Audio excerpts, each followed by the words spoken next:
At the start of today's marathon, I was sitting with Chris Slightum, and we were speaking about the fact that one of the biggest reasons we find that investors don't invest into real estate, definitely in the traditional way, and also to what Simos was talking about with multiplex investing, is sometimes it comes down to not understanding the process of becoming a landlord. What are some best practices and the fear? And I've come to learn, not only in business but in life, that majority of the fear is just in between the 6 inches between the ears. It's the unknown. It's not knowing enough information. It's not surrounding yourself with people that are doing it at a much higher level, people that have also left so many clues. I didn't know that this was going to be the overarching thesis of today's marathon, but it truly is. Success leaves clues. Whatever you're trying to accomplish, and I would like to think that what you're trying to accomplish by coming on to a 5-hour real estate investing marathon is to create wealth.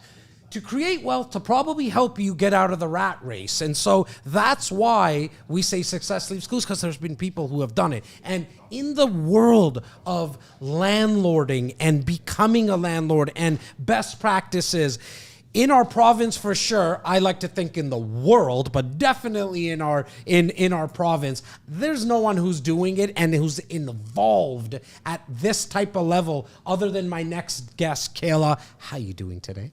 Good. Thank you for joining us. Love your energy. Oh, well, I appreciate that. Kayla, it's Ontario Landlords Watch. Yes. Tell me what that's all about.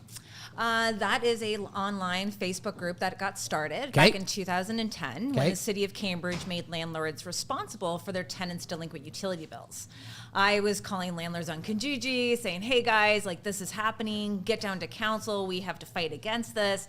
And then we started getting so many, I was like, okay, how can we pool everybody together and have it where if something else like this comes, I can inform the community about what's happening and get them involved into what's happening in real estate on a political level. So in 2010, Ontario Landlords Watch was born, and it was a petition with water billing, and then it came back with, hey, can you fight the Residential and Tenancy Act and the Landlord and Tenant Board? So over the course of almost 13, 14 years, we're analyzing the Residential and Tenancy Act, the Landlord and Tenant Board, the tenants in themselves, and what landlords are doing and where they're screwing up, where their errors are with how they're managing their rental units, and helping them support them navigate the transition of the craziness of real estate. And so, congratulations on this 13-year journey.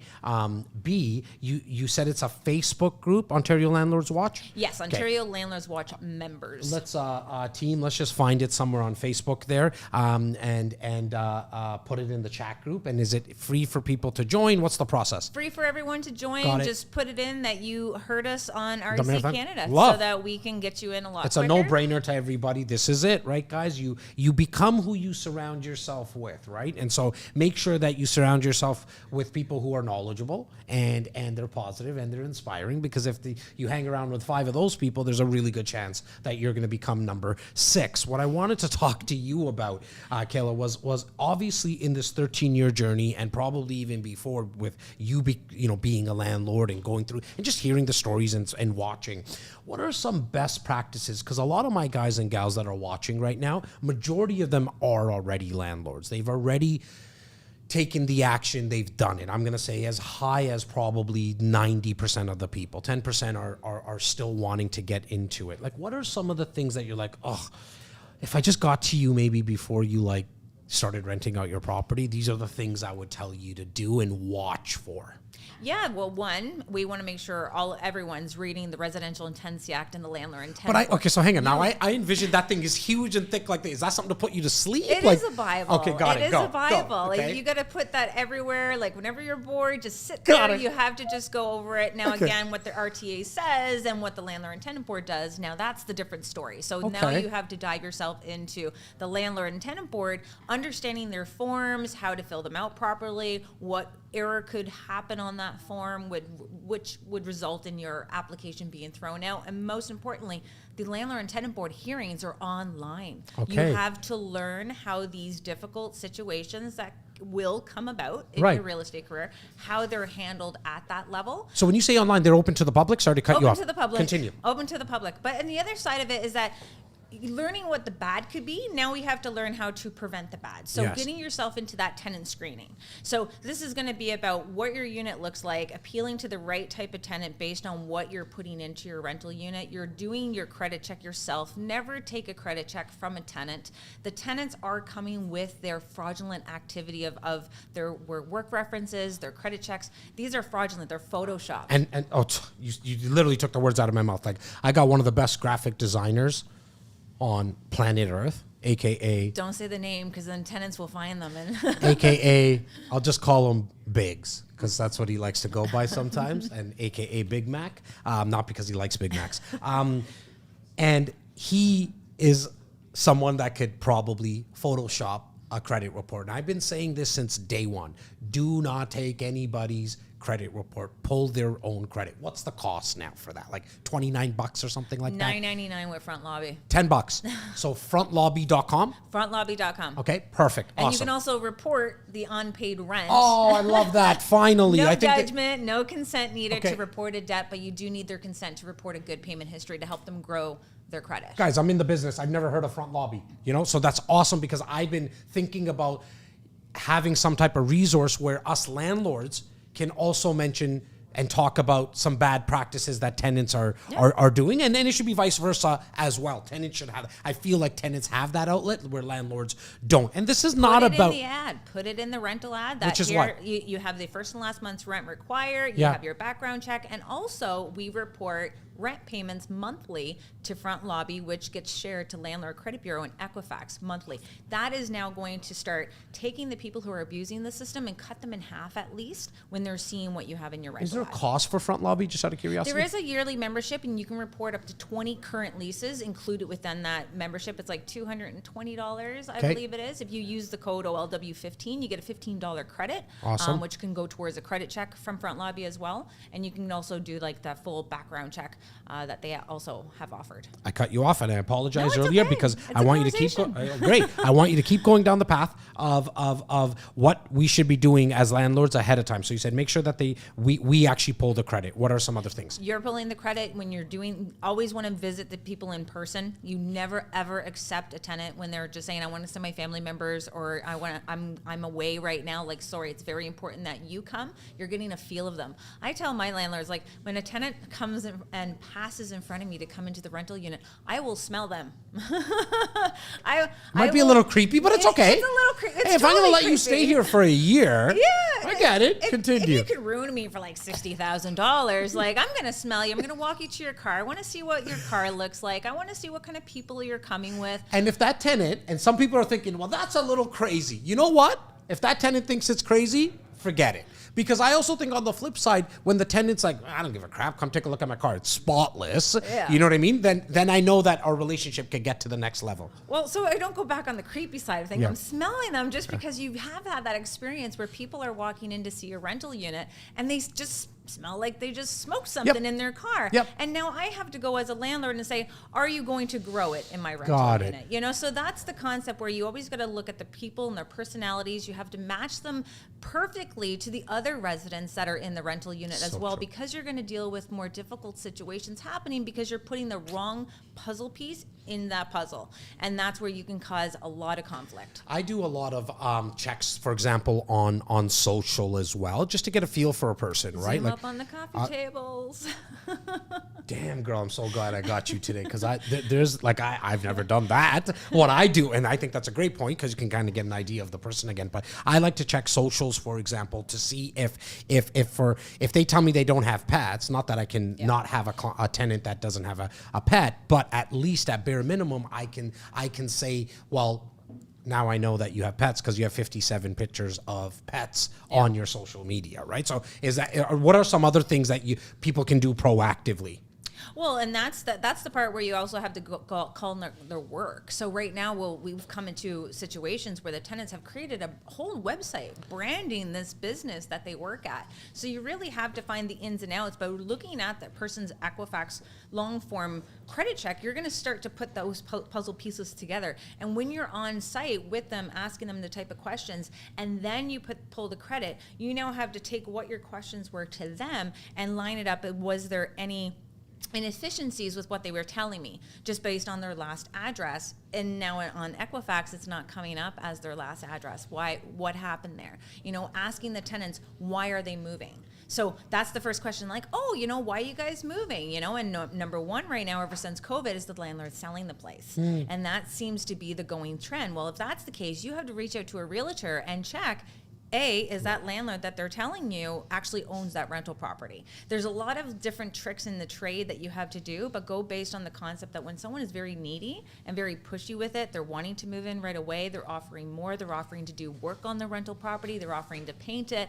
That's where you have to sit back and say, okay, are these red flags that I should be looking out for? Because the key is to making sure that we're getting good tenants, so you don't have to deal with the broken landlord and tenant board and the broken RTA. Before I go into the next topic of our conversation, I wanted to, somebody just left us a message. What was the discount code that you mentioned? I think that was for Front Lobby. Yes, OLW15. OLW15 is it? So whoever was asking, OLW15. Now, there is some people who are also now, which is me transitioning to the next topic, which is they are actually in the process with the landlord and tenant board.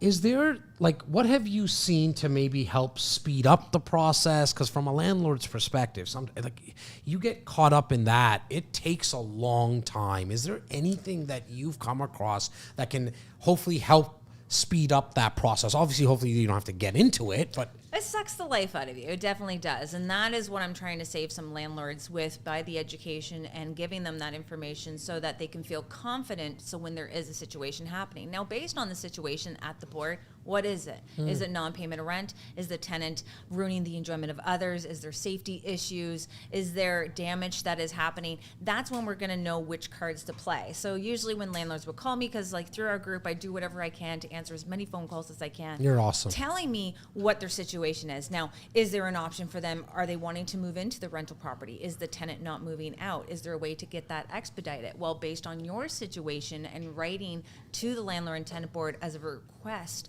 to expedite your hearing, or if there's an illegal action, if there's drug dealing, if there's violence happening, or there's other concerns to other tenants at that rental property. That's what's can help you get that expedited order, and that's a process. You have to write your letter, fill out your request, it gets sent into the landlord and tenant board. But most importantly, it's we want to learn, yes, how to deal with the landlord and tenant board, but we also have to focus now to understand that these are the issues with the landlord and tenant board. How can we make them better, and how do we make them better? And that's where our elected officials come into play. You said what would be the specific situation. I feel, and you'll correct me if I'm wrong, that majority of the time it's non-payment of rent. Yes, last stats, there was about over 31,000 applications at the landlord and tenant board were for non-payment of rent. Okay, now what is the right process when it comes to that? Because now you want to scare people. Well, I want to really inform them, right? So I think there is ways at least that once somebody doesn't pay the rent, N4 on the second. N4 on the second. On the second. Yes, a lot of people will wait and they'll right. agree to the tenants. tenants. But see, this is where I think that's why when people get this education, I think they can win because now they can actually take action and do it right away. So continue. Yep. You give you're looking at the concept of people waiting. You have to give the N4 on the second of the month. It's in the manner of how you do it. It could be a new tenant. It could be a situation where, yes, they fell into some hardship situation. Yeah. That's not the problem. Your problem is you have to get that N4 application. You have to give it to them and say, listen, I know you're going to pay me on Friday, or I know you're going to pay me in the next 2 weeks, but I have to give you this form. It protects me and it protects you. Now they have 14 days to pay that amount owing, and if they don't, then you have 30 days to apply to the landlord and tenant board on that L1 application to file to have a hearing on that. But go a little further. You're dealing with business. You're a business person. Tell that in particular tenant, hey, here's a link for the local service managers from the province province that can help you with rent relief. You can go there, apply. They will give you a breakdown if you qualify for a rent relief, and start saving the tenant from having to go through the obstacle of going to the landlord and tenant board and having the tenant pay $186 fee to be taking them to the landlord and tenant board. Start connecting them to different resources so that they can get the money to give to you to keep them housed. Now, a lot of people are like, I just want them out.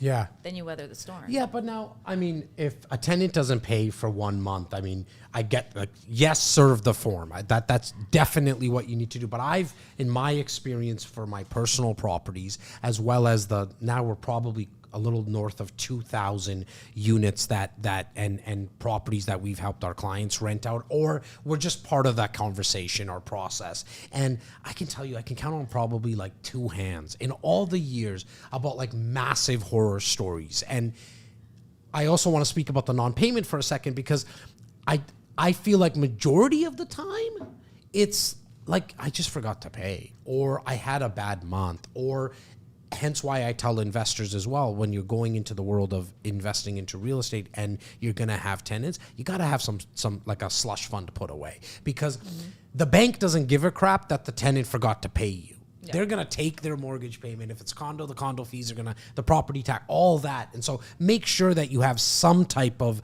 slush fund put away. But would you, like, I know there's, the 31,000 that you mentioned, but you're also talking about, not you specifically, but when we're looking at the city as a whole and the province as a whole, there's millions of properties that are being rented. Majority of the time, people pay on time. Majority of the time, they keep the place clean. Would you agree, disagree? And we can have a healthy debate about it. Oh, they definitely do. Right. We have to do a shout out to our good tenants who pay on time. Yes. And that's why when I became an ambassador to Front Lobbies, because I'm looking as a tool in our toolbox that is needed for us, and that helps our tenants to pay on time. So when you are saying, okay, like you're in this, jam right now, you can put a payment arrangement so that it doesn't hit their credit right away. Yeah. Right? You can have that workable relationship with the tenant, but at the same time, we have to understand that it's business. We have to understand there's inflation, and you can tell that the economy is getting worse. Yeah. And what is going to be that number one bill that people are going to not pay? We have to give them incentives on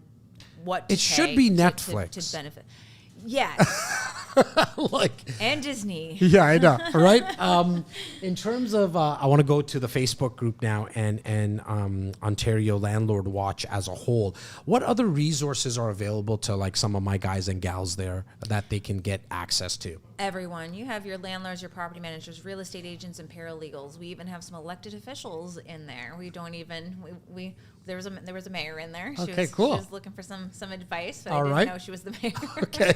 But we always want to get in there and get that hands-on advice of you can talk about your mortgages, but our goal is the deep down management. Like our group is not about like growing your portfolio. Like we're in Right. about like it's great to have those numbers, but those numbers don't mean sense if you don't have a proper property manager or you're not managing it properly in your system. So we help with that guidance. Do you find that most people manage it themselves, or are they managing it through property managers? And what would you advise, like just kind of going through and with your experience? I think it's a mixture of both. I think you have the ones that like to do it themselves, but if they invest in other cities that they don't live in, then they have to get their property manager. Or if you're a newbie, they want to get the property manager first. They're a little bit more clingy because they want to know what you're doing at Sure. the same time, so it becomes a little troubling.